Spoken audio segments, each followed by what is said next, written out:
Jau 11. gadu Ventspils Livonijas ordeņa pilī notiks viduslaiku lasījumi. Pasākums, kas ik gadu pulcē vēsturniekus, filozofus un vienkārši interesantus. Šogad lasījuma tēma ir Svētie un grēcīgie, pievēršot uzmanību cilvēka garīgajām ceļam, pretrunām starp grēku un svētumu, kā arī tam, kā šie jēdzieni izpaudās viduslaiku domāšanā, simbolikā un ikdienā. Tas mērķis viduslaiku lasījumiem februārī ir mazliet tādā populāra zinātniskā formā iepazīstināt ar senāko vēsturi. Ja? Tātad gan Latvijas teritorijas, gan Ziemeļkurzemes, gan arī pilsētas senāko vēsturi. Jo parasti mums ir tā, ka vēsture mums ir 20. gadsimts, varbūt mazliet kaut kas senāks, un tie viduslaiki mums saistās, vai tie ir tumšie drūmie viduslaiki, vai tie ir bruņinieki. Īstenībā tas ir ļoti bagāts, interesants periods. Daudz kas no tā, kas ir mūsdienās, tās saknes aug no tiem laikiem. Viens no lasījumiem būs veltīts Livonijas pilsētu heraldikai. Ļoti, man liekas, jauka tēma, jo tur var redzēt, kā, lai visu svētā trīsvienība pārāk nenopūlētos, tad tos pienākumus sadalīt citiem svētajiem. Un joprojām Rietuma Eiropas pilsētās var redzēt svētos gan uz ielas stūriem, gan arī daudzās baznīcas, kas tur ir katram svētajam veltīts. Tā kā tas būs tāds saistošs temats.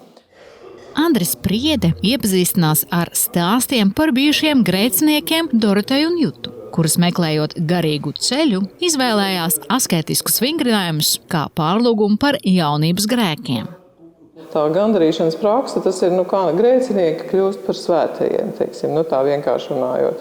Cerams, ka teologs man piedos tādu triviālu skaidrojumu.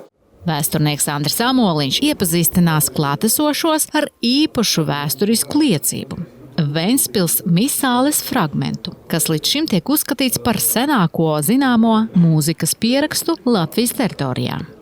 Viņa liela aizraušanās un arī tādi, jāsaka, profesionāli pētījumi ir saistīti ar viduslaiku mūziku, un viņš tā kā iepazīstinās plašāku publiku ar Ventspils misāli, kas mums ir tāds interesants projekts, ko mēs arī realizējām ar Kultūra Kapitāla fonda atbalstu. Tas ir atrasts manuskripta fragments. To, starp citu, atklāja Armands Vijubs valsts arhīvā.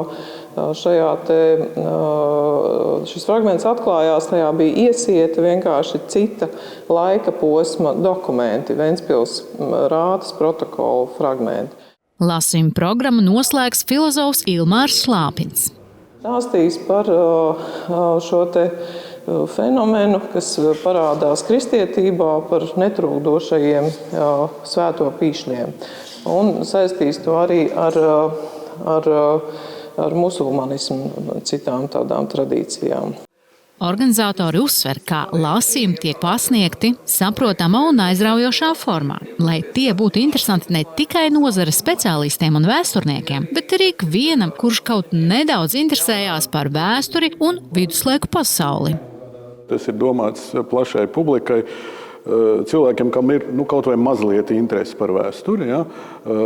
Un tieši jau tas formāts, kādā mēs to mēģinām pasniegt, ja? Tātad tie ir tādi populāri zinātniski lasījumi, populāri zinātnisks pasākums, lai būtu interesanti visiem, lai tur nebūtu varbūt pārāk daudz tādu akadēmisku tēmu, kaut gan šie 4 lasījumi, kas būs, tur būs kolēģi no Rīgas, speciālisti savā jomā. Viduslaiku lasījumi Ventspils Livonijas ordeņa pilī notiks 14. februārī. Līdztekus priekšlasījumiem apmeklētājus gaidīs arī viduslaiku darbnīcas. Tas solās būt interesantas ne tikai pieaugušiem, bet arī bērniem. Tur būs dažādas viduslaiku darbnīcas.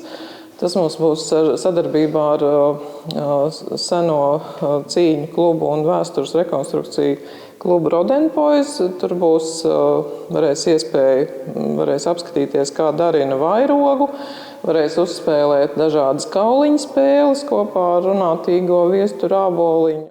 Būs arī iespēja mērīt bruņas, zobenus un fotografēties tajos.